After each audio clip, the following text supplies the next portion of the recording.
Hey, it's Justin Lum with Fox 10 News, and joining me is Nate Eaton, News Director for East Idaho News. Nate, thank you for joining us. You've always been so great in recapping with us, collaborating with us, and talking about a case that we have been covering for about 5 years now, the Vallow-Daybell case. And the reason why we're talking is because of this fascinating insight and access you've given us inside the former home of the Daybells. Just first off, let's get right into it. What stood out to you in that surreal moment? The home was much smaller inside than I thought it would be. I know it's a small home from the outside, but walking through the halls are very narrow. There's one bathroom, four bedrooms, and the whole time I'm in there, I'm thinking, this is where Tammy Daybell used to cook for her family. This is where Chad Daybell maybe wrote his books or played on the computer. You think about a family that's lived there for years, and you're just inside a home, and then obviously the most I don't know, the hardest room to be in, I guess you could say, in the house would be where Tammy Daybell died, where she took her last breath there in the master bedroom. And it makes you wonder what really happened that night. We still don't know what happened and what what led to her death. And then also the closeness of the bedroom of Garth Daybell to his parents. I mean, it was two of my steps right there. So you could have heard everything, I would imagine. I mean, again, it's a small house. So that was in the main portion of the house. Then I was able to walk over into the what they called the cozy cone during the trial. This was the loft area where Chad was staying after he came back, after Lori was arrested. And I will say that probably had the most eerie feeling out of the whole house, being up there. John Pryor made a huge deal during the trial. You remember, Justin, about whether there was stairs and whether there was an upstairs, and even if there was it a livable space? I mean, there was 5 or 6 plugs in there. There was lights. You could very easily stay in there. So, yeah, that was kind of the overall look at the actual house. And then going out on the property, that was just so sad that you could still see where JJ was buried. The ground is different. And then the spot where Tylee was buried, they've removed the paver stones that were around the fire pit, so there's no more fire pit. But knowing that that's where those children were disposed of, just a sad, eerie, tragic place.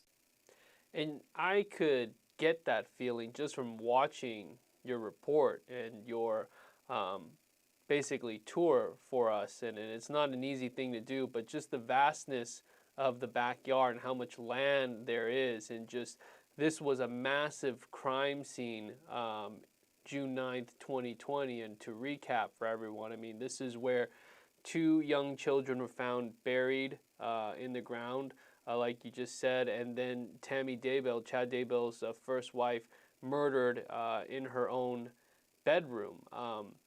But at the time, Lori Vallow was not believed to be at this location at all, but she's also been convicted in the murders and conspiracy of it all. What else comes to your mind, or the questions that would pop into your head in comparing the time from June 2020 to walking through the house now? I mean, you've got all the views. You've seen it all at this point. The new owners, it's owned, the property is now owned by a nonprofit, and the people that run the nonprofit have asked to be anonymous. But we've been chatting over the past few weeks, and they asked me on one of our very first calls, "Do you want to go through the house?" And I said, "No, I don't want to go through the desire. I have no desire to go through the house." But then I got thinking about it, and I thought that house, that property, played such a pivotal role in the trial, in the events of the past 5 years, in the entire case. And as a journalist, yeah, I called them back and said, I actually do want to go through the house. And so I went with my wife, and we went up there. It is such a large pasture out there, out back. But then again, to get a frame of reference as far as where the tree was, where JJ was, because I've only seen this from the road, as I think you have, Justin. I mean, it's not like they were inviting the media through. Many of the investigators have not even been back since they served that warrant. You can't just come and go on someone's property.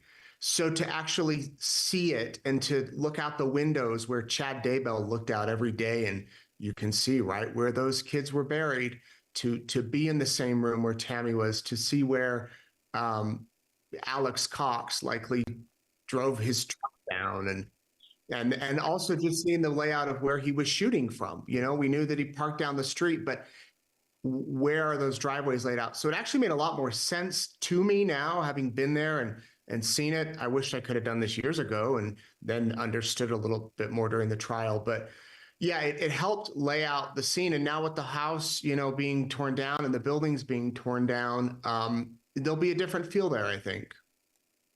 And what do you think that's going to be like for the community that you've covered as well, and you've been so entrenched in, and you live in this community. You've spoken to these people who are so tied to this story. And what's that going to feel like when this property is no longer sitting there? I think a lot of people are relieved. I know a lot of people don't want like a playground. They don't want a place where people are going to come and visit. I think they just want to get back to normal life, and they don't want like a tourist stop. As morbid as that sounds, but in reality, that's been happening the past 5 years. People from all over the country are curious. We want to see these things, where these cases we followed, and so they've been stopping by and seeing the property. I got an interesting email from the original people that own that house, the children of the people. They've now passed away, but the kids have told me that they have such different feelings because they grew up there, and that was a place where all the kids in the neighborhood would gather to play kickball on summer nights, where they would hang out together and run around and play tag and play baseball. And the house was in much better shape than it is now, and they had swings from the trees. And she sent me photos of how it used to look, and you realize that that's how they want to remember this property. And they were a little sad when they heard it was going to be torn down, but they realized that for the good of everybody, it's probably best. It is really such again, a fascinating look, because this house, this land, is the root of this whole case, because Chad Daybell, being one of the main co-conspirators, this is where he wrote his fictional books. This is where his ideas came to play. This is where he spoke to people that followed him, his own family members that believed in his visions he claimed he was having. And from afar, Lori Vallow was listening to him and asking him questions about death percentages and light spirits and dark spirits. I mean, it's all coming back to us now as we talk about this. This is where it all really started, this little house. And you kind of take us through even things that were mentioned in trial or said in text messages by Chad, as to what he may have been thinking and feeling from his perspective, as wrong as he is now a convicted murderer, but what his perspective was from this house. Right. Well, and I kept thinking that home is so small that you couldn't have a conversation on the phone with somebody and not have someone else in the home hear it. And granted, it was echoey because had been emptied out. There's no furniture left, but it would be very hard to keep a secret, I would think, in that house. I'm sure it can happen, but it's not like you could go into a room and get away from everybody unless you went up into that loft area, which he moved up there. And maybe that's a lot of the times where he spoke with Lori. The other thing that stuck out to me is I cannot imagine Lori Vallow, from everything we know about Lori, living in nice homes with Charles, driving nice cars, having money, taking good care of herself. I cannot imagine her living in that house. That it doesn't fit the type of person that Lori is. The house was dirty. It was grungy. It's old. And again, it's been years since Chad lived there, but I just can't imagine Lori moving in there, and that's obviously why she never did. Well, I don't know if that's obvious, but that's one of the reasons I'm sure she never did. So, yeah, it would be a place where Chad was texting her from those very walls and planning these things. And yeah, just a lot of heartache and tragedy there. Yeah, and the fact that there was some planning, or potentially a plan of a manufactured home in the backyard. We had learned that in trial too, that Chad was interested in building in the area where before the kids were found, whether that was for him and Lori to live in his mind at some point that she would get out of jail, or if it's just to, add to the cover up. Um, but this land, I guess, you were able to go into the shed too. I mean, this was all part of evidence. The access that you were able to get. Do you think that you ever seen or been a part of something so close in this whole case? No, no, I didn't think I would. And like I said, I wasn't originally interested in it. It was interesting going into that shed because, as you mentioned, we saw photos in the trial of the tools that were in that shed and laying there on the ground that the police laid out, and then walking out the door and being able to see, okay, that's where Tylee was, and here is in reference to the shed. So it was just about 10 15 feet to go back and forth to maybe get tools around there. um, and as far as the cement pad that you mentioned that came up in the trial, that Chad, they were looking to put a mobile home on that property and looking for a cement pad right where Tylee was buried, that would have made sense. It was a big open space. It would have been next to the shed garage building out back. So yeah, if you were going to put it there, put it right there on that pad. And of course, that would have covered her remains and made it a little bit harder to discover her, a lot harder. So it makes you wonder what was going on in his mind and Chad's mind, and now what will become of it. The investigators, I know some of them are interested in going back out to the property. Some of them could care less. They don't want to see it. They've left that behind. Too many traumatic memories, which is understandable, and so they don't want to see it. So at this point, and correct me if I'm wrong, but you have been into the storage unit that Lori rented to put all her kids' belongings in when they were missing. You've been to the home now, the Daybell home, where these murders have been a part of, this huge crime scene way back when. And you've been to the Idaho State Prison where Chad is. You've been to where Lori was before being extradited here. I mean, is there any other location or part of this case where you would like to entrench yourself in for your reporting? Oh man, that's a good question. I'll say, Justin, you mentioned the storage unit. I can say that the similar type of feelings that I had there when we opened up that garage and started to see Lori's items and these pictures of the kids way back when, way back before we knew where the kids were or anything. Those same type of uneasy feelings I also had at the Daybell property. It you just feel a little bit unsettled, like something wasn't right there. Of course, I, I don't know if there's anywhere else. The Daybell home, kind of where it was. I did go to the Idaho Women's Prison and toured it. I didn't see Lori, but I got to kind of get a look at what things are like in there. And I also went out to the men's maximum security facility where Chad currently is. They didn't allow me to go inside, but I saw it from the outside and spoke with the Idaho Department of Correction.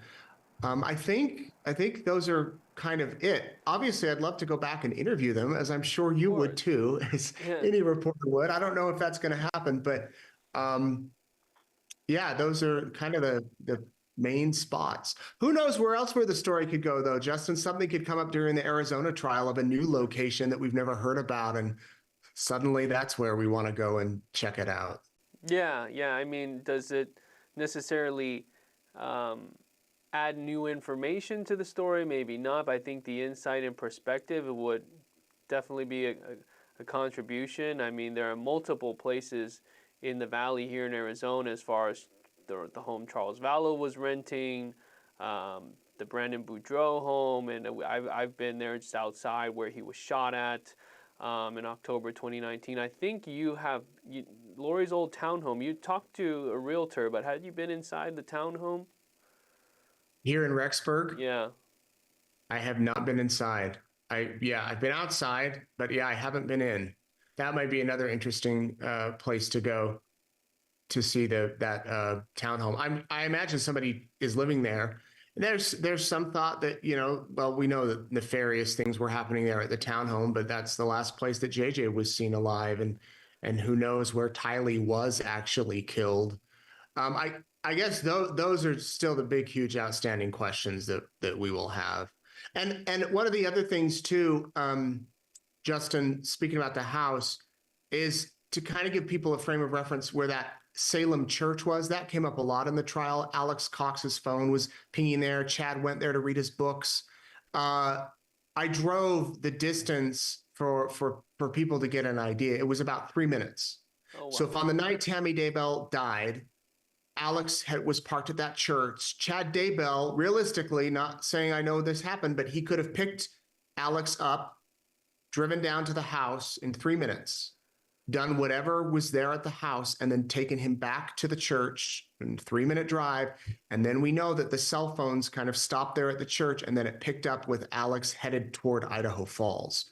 So the timetable is very probable, very realistic, and very close enough to the house, but not next door to where you could, maybe say, oh, well, I was just at the church for something else, or whatever.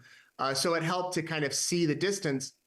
That's the staging area the police used the day that the kids were found. And that's where the road was closed, or well, further down the road where we couldn't get access to. So that's another interesting thing. And I know some people might be like, well, this is so voyeuristic. Why is this newsworthy? What is it? And I can understand that point, but I also understand the point that, this is a case you and I have followed for 5 years. Mm-hmm. We know so many aspects of it. To actually be there on the ground and witness it firsthand gives you another perspective. Yeah. And that's what it's done. It had to see, oh, this is the place where JJ was buried, where they talked about so often the pond and everything, and to see where Tylee was and to see the driveways, it gives you a whole different perspective that hopefully, as reporters, our job is to inform the public that this can inform people who are interested. And we still have questions about Alex Cox's specific involvement on the night, overnight, October 19, 2019, when Tammy was killed. Like you said, he was located nearby. And there are theories by investigators, prosecutors, but he's not alive to have ever defended himself and stand trial, even though he was listed as one of the co-conspirators in this whole case. And we know he was located at the backyard on the days after JJ and Tylee had last been seen with timestamps, but physically seeing him visually, we've never been able to see that. We've only been able to locate him by cell phone data, and you in this video give us access and insight into how he could have arrived those mornings, with how huge that land is, how huge the backyard is, and the entranceways and the different avenues that could have been taken. And you know, just to rewind again, June 2020, you were up in the sky looking at everything from above. And so, yeah, I think it's very important. And last thing I ask you, a little personal, but your photographer was your wife in this case. I mean, I've got to ask you, what was that like bringing her in with you? And she did a great job, by the way. That's why I was really shocked, documenting all of this. I know it's not her day job, but to go through this whole house with you and you guys feel the emotions and just the vibes of all of this. And she's been there with you since day one on this case and heard everything and seen everything. I mean, that had to be something just rare. Right. And, that wasn't the plan. Originally wasn't to have her come. But it was a Sunday night, and it was last Sunday night, and I didn't want to, have to call one of my coworkers to come in when they were off. And I said, "Do you want to come with me up to the house?" And she said, "Yeah, I'll come." And I said, "Would you mind videoing?" And we weren't sure how much video we were going to do. And plus, I think it adds a different perspective. My wife's a mom. To people see things differently, and to have her talk about what she saw. There was one point where we became separated. I was out back, and she went to, I think, close the blinds because the people who own the property had to leave. So we were there by ourselves for some time. And so Erica went to close the blinds, and I was out back. And after a minute or two, she came back and she said, "I want to stick together. I don't want to go in there by myself." And you think about any stranger's home, being in there late at night in a vacant house, it feels a little creepy, but then knowing what we know about this property, it would have been very creepy to be there by ourselves. So she was able to see it differently. And I think one of the things that impressed her and me too, Justin, you referenced, we saw things from the air, or I saw things from the air that day, but we didn't know 80% of what we know now. To see that Tammy Daybell used to drive along that back driveway and to see where Alex could have parked down the street. And if he had a good scope on his gun, he really could have gotten out of his car, fired at her, and hit her without really moving, and then gotten on his truck and driven away, which was probably the plan. But when Tammy didn't park on that back driveway and she parked in the front, his plan was off. And he then had to move himself. He then had to run or walk quickly, probably run because of the time frame, and run across the grass and fire at her then. But by that point, the gun misfired, which the investigator said if you jostled that gun, it could misfire. So to see it all actually there, be like, yeah, that would have been a distance, and he would have had to run across the lawn. And it makes sense now, all the area, laying it all out and seeing it with our own eyes. So I'm glad you brought that up, because that was something from outside the house that simply going there, you can see, oh, that makes sense. Whereas why the gun, why he couldn't have hit her. Had she parked in the back there that first day, who knows? Who knows what would have happened? Exactly. And then 10 days later, after the misfire, she was asphyxiated in her bedroom. And all this after the kids had already been buried after their murder. So terribly sad. And again, just great work being able to go in there, do your reporting in such an emotionally charged place, I can assume. So, Nate, thank you so much for joining us and giving us your perspective. Appreciate you. Thanks, Justin.